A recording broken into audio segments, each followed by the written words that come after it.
그냥 눌러보면 되잖아. 진짜 답답하네.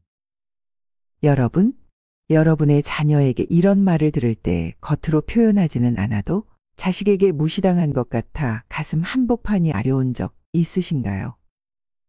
이럴 때 대부분 화를 벌컥 내거나 아니면 꾹 참고 속만 끓이시죠? 하지만 어느 쪽을 선택하더라도 결과는 좋지 않았을 겁니다. 제가 수십 년간의 경험과 상담 사례를 통해 깨달은 것이 있습니다. 100번 소리를 지르고 화내는 것보다 딱 한마디로 분명하게 선을 끊는 편이 더 효과가 좋았다는 것인데요. 오늘은 그 중에서도 가장 강력한 한방 해결 3가지 표현을 알려드리겠습니다. 3가지 중에 하나라도 살면서 꼭 적용해 보세요. 자녀와의 관계를 회복하면서도 나 자신을 돌보는 든든한 무기가 되어줄 겁니다. 주제가 마음에 드신다면 구독과 좋아요로 응원해 주세요. 클릭 한 번으로 더 빠른 콘텐츠를 만나보실 수 있습니다.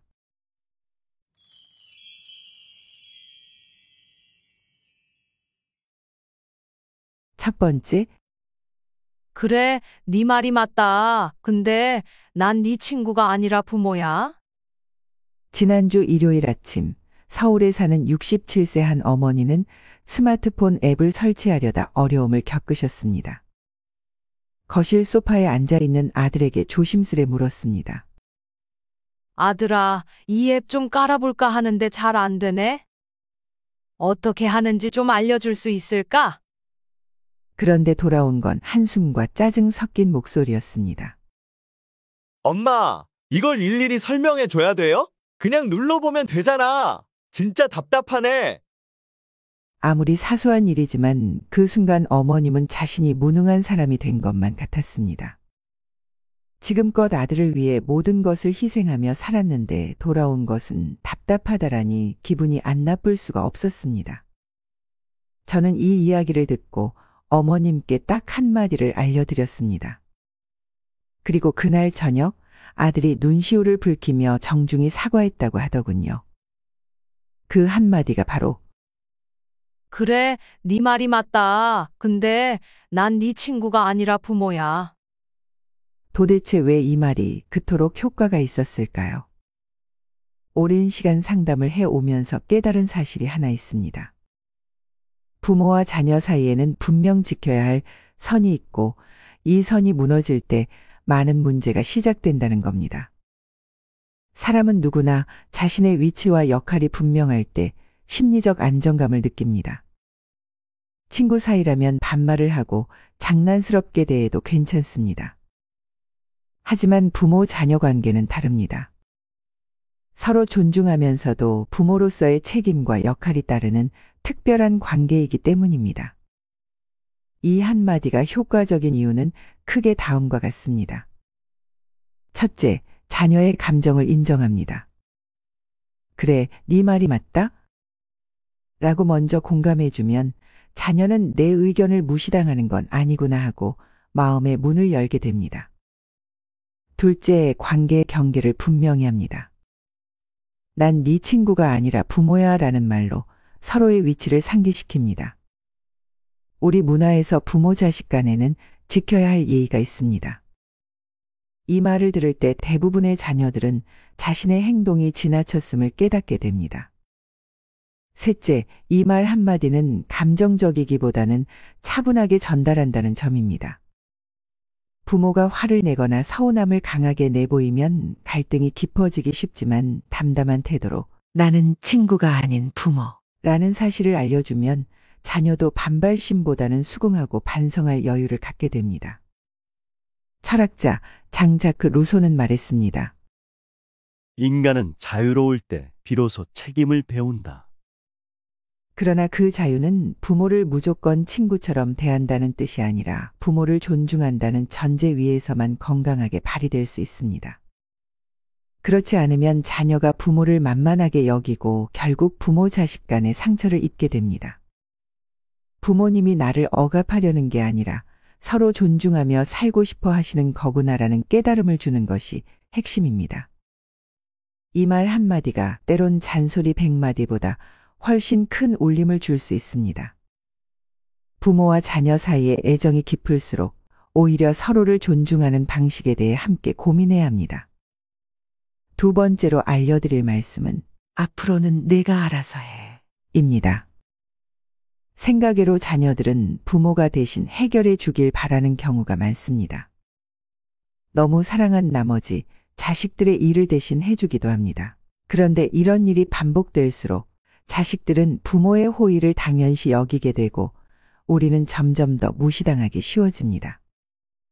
제가 최근 만난 58세 박민수 선생님의 이야기를 들려드리겠습니다. 아들아, 이번 시험 준비는 잘 돼가니? 아빠, 자꾸 그렇게 물어보지 마세요. 제가 알아서 할게요. 그래? 알았다. 그런데 시험 전날이면 어김없이 찾아와서는 아빠, 이 부분 좀 설명해 주세요. 지금 급해요. 박 선생님은 매번 이런 상황이 반복되다가 어느 날 이렇게 말하셨답니다. 네가 알아서 한다고 했으니 앞으로는 정말 네가 알아서 해. 처음에는 갑자기 왜 그러냐며 화를 내더니 시간이 흐른 뒤 놀랍게도 아들의 태도가 180도 달라졌다고 합니다. 이 말이 효과적인 이유는 무엇일까요?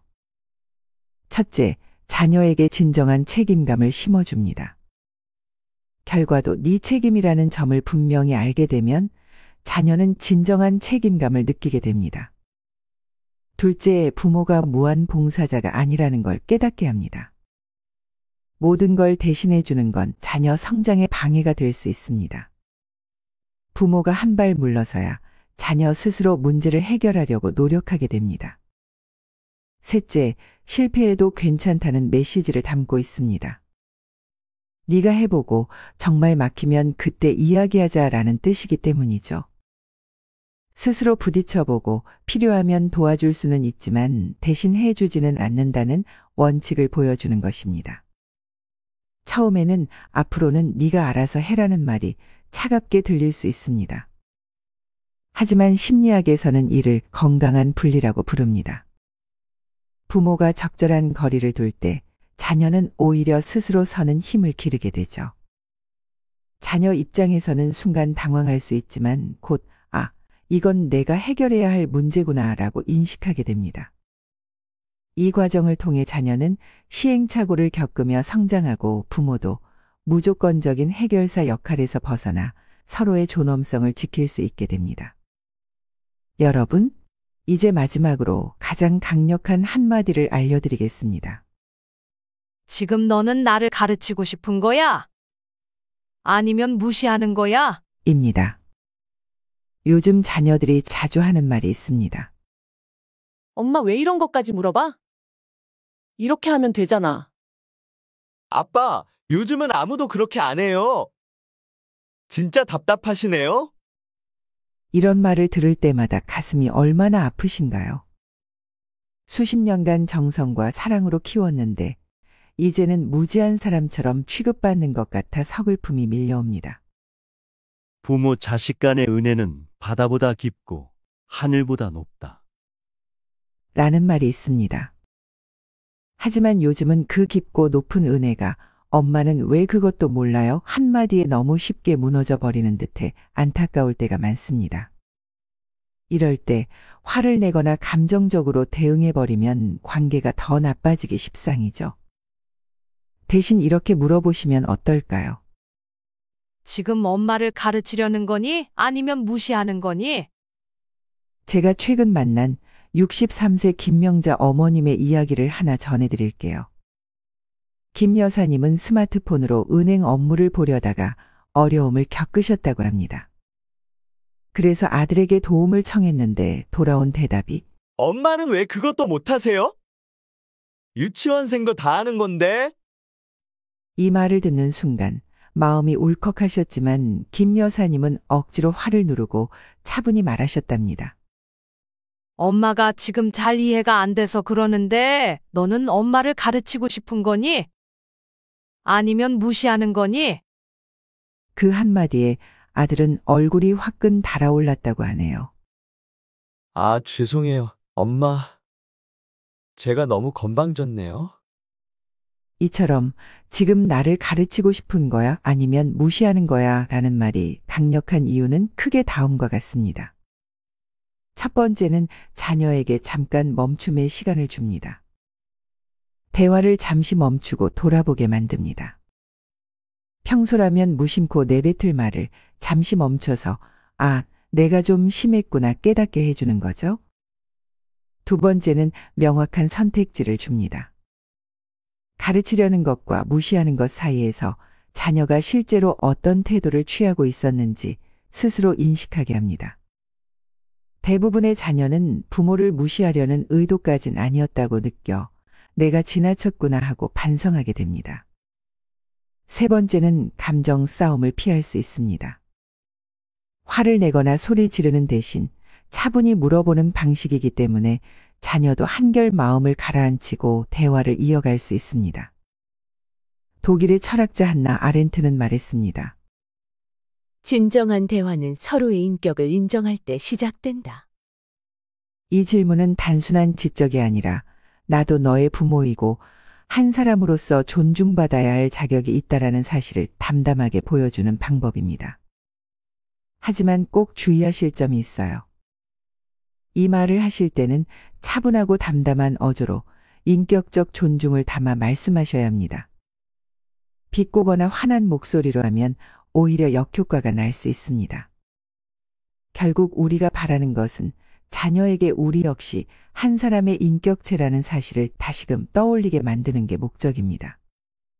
그리고 이를 통해 자녀는 부모만이 아니라 다른 모든 사람을 대할 때도 마찬가지로 예의를 갖추는 법을 배우게 되리라 믿습니다. 여러분께서도 만약 자녀가 짜증 섞인 말을 뱉을 때 이미 마음이 상하셨을 테지만 너무 감정적으로 대하기 전에 잠깐 숨을 고르고 이렇게 물어보시면 어떨까요? 지금 너는 나를 가르치고 싶은 거야? 아니면 무시하는 거야? 부디 이 한마디가 여러분의 가정에 작은 변화가 일어나길 진심으로 바라겠습니다. 아이가 세상에 태어나 첫 걸음마를 떼던 순간부터 지금까지 순간을 떠올려 보세요. 가끔은 우리가 쏟은 정성은 온데간데 없고 이제는 마치 모르는 게 많은 불편한 존재가 된 것만 같아 서러울 때가 있습니다. 하지만 이럴 때 화를 내거나 역정을 내면 아이들은 오히려 마음의 문을 닫고 거리만 더 멀어질 뿐입니다. 그래서 우리는 현명한 대처가 필요합니다. 첫 번째, 그래, 내 말이 맞아. 하지만 난 내 친구가 아니라 부모야. 이 말로 자녀에게 예의를 지키면서도 부모의 위치를 분명히 해주세요. 두 번째, 앞으로는 내가 알아서 해. 무조건 도와주기보다는 자녀 스스로 책임지고 성장할 기회를 주세요. 세 번째, 지금 나를 가르치려는 거니? 아니면 무시하는 거니? 자녀가 자신의 태도를 돌아볼 수 있게 차분히 물어보세요. 자녀가 부모를 무시하는 태도는 사실 누구의 잘못이라고 말하기 힘듭니다. 서로를 잘 이해하지 못해서 위치를 명확하게 하지 않아서 생기는 현상일 수 있습니다. 오늘부터라도 부모와 자식 간의 경계를 명확히 하고 용기 내어 말해보세요. 이렇게 말씀하시면 자녀들도 분명 마음을 열 것입니다. 여러분의 가정에서는 어떤 대화가 오가시나요? 댓글로 여러분만의 이야기를 들려주세요. 앞으로도 행복한 세상을 만드는 따뜻한 지혜를 나누도록 하겠습니다. 구독과 좋아요, 알림 설정도 꼭 부탁드립니다. 여러분의 관심이 더 좋은 콘텐츠를 만드는 힘이 됩니다. 그럼 다음에 더 좋은 내용으로 찾아뵙겠습니다. 감사합니다.